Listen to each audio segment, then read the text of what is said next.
So this right here is a $300 gaming PC that I recently put together for 2024. And honestly, the performance that you get for the price that you pay is really good. And in today's video, I'm going to be showing how you can build a PC similar to this and the kind of performance that you can expect. Because in 2024, you honestly don't really need to spend that much money on a gaming PC to get good performance. Also, this gaming PC does have an upgrade path for the future, and you can also change some parts if you like. But let's get right into it.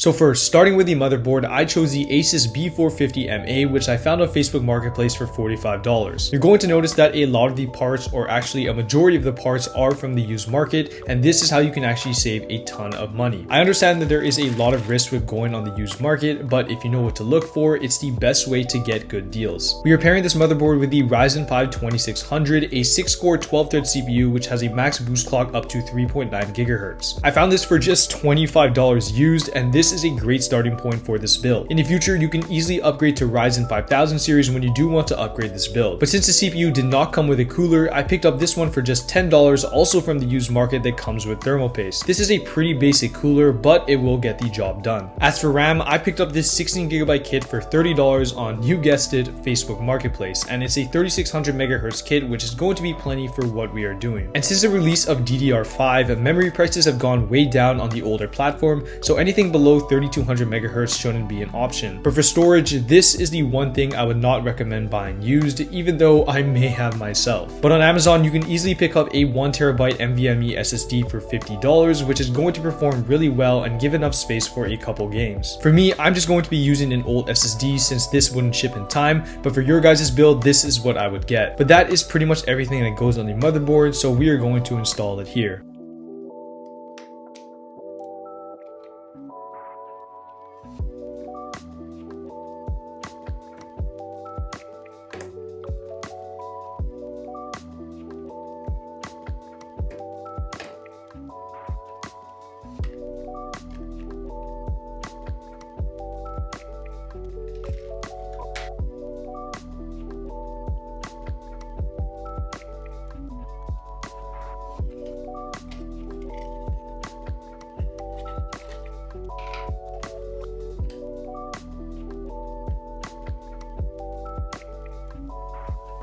So for the power supply, I bought this Cougar VTE 500 a while back for $50 on Amazon, and this is also another part which I would not recommend buying used. Power supplies and storage is the one thing that could make or break your build, so cheaping out is not a good option. This power supply will have enough power for what we needed to do, and some upgrades in the future. For the case, I was originally going to use this super old ATX case that I had lying around, but after installing the motherboard and the power supply, I realized that the power supply's wires were not long enough, so I had to resort to another super old case that I used to actually use, but it doesn't have a basement, which makes cable management pretty much non-existent, and it also is missing a foot, but it's really hard to complain for the price. But for you guys though, there are tons of options on the used market that you can choose from, and it all depends on how much you want to spend and how you want your case to look. If you're looking for something cheap, there are always going to be basic cases that will get the job done.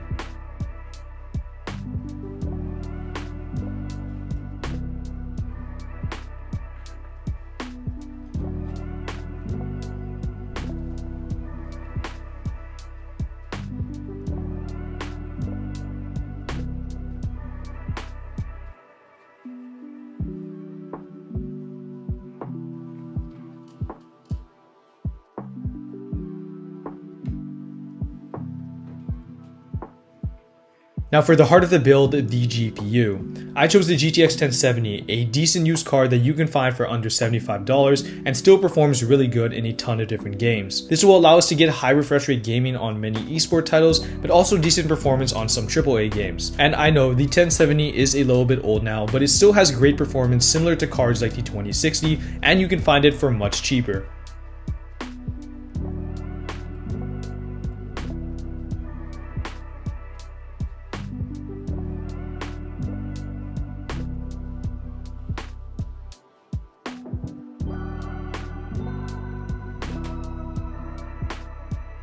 But that's pretty much everything for the build. Now let's get on to the benchmarks. So first we have Fortnite, and as you guys can see, the game is easily running over 144 FPS, meaning you can play with a high refresh rate monitor. Games like Fortnite or any esport title will easily be a good experience, and although the Ryzen 5 2600 is a little bit older, it's still able to hold up in more CPU intense games. Next up we have Rocket League, and same story applies here. Easily getting over 240 FPS, meaning 240Hz gaming is actually possible. Games like Rocket League and Valorant will pretty much be in the same FPS range just because these games are so easy to run. So if these are the kinds of games you're playing, you will have no problems at all. So for the rest of the game benchmarks, I will be just showing the FPS average just so you can get a better idea of this PC's performance.